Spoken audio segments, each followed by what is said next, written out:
تنصروا الله ينصركم ويثبت أقدامكم.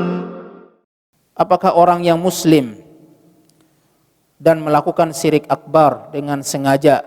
Sengaja dalam artian dia tahu. Kalau tidak sengaja berarti dia tidak tahu. Tanpa dipaksa. Itu statusnya muslim atau musyrik. Dengan sengaja. Nah, dengan sengaja dalam artian dia tahu ini syirik. Sama ketika seorang meninggalkan sholat, dia tahu sholat itu wajib. Dia tahu sholat itu wajib, hukumnya wajib, dan dia meninggalkannya tanpa udzur syar'i. Nah, maka dia paham betul tentang kewajiban sholat, bahwa sholat itu wajib dan meninggalkannya adalah termasuk kekufuran. Maka ini walaupun ada ikhtilaf di kalangan para ulama, tapi lebih cenderung kepada yakni termasuk amaliyah yang bisa mengkufurkan seseorang.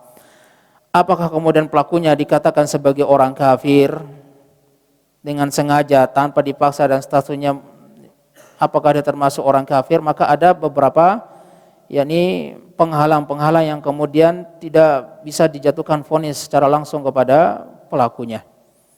Ada tahap-tahap tertentu yang harus dibuktikan untuk kemudian kita mau memvonis seseorang. Tapi kalau Allah Subhanahu wa taala tidak perlu itu.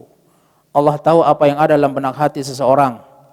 Tapi kalau kita punya pekerjaan untuk memvonis orang seperti itu, katakanlah dikasih oleh pemerintah jabatan menentukan kafir dan tidak kafirnya seseorang.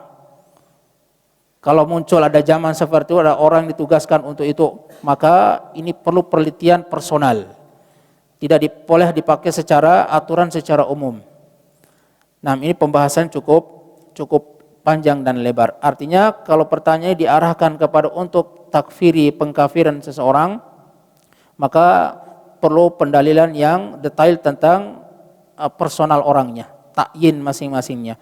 Tapi kalau dalil secara umum, orang yang sudah melaksanakan amaliyah kesyirikan, syirkul akbar, sengaja tanpa dipaksa, dalil secara umum bahwa dia termasuk orang-orang yang sedang melaksanakan amaliyah kekufuran.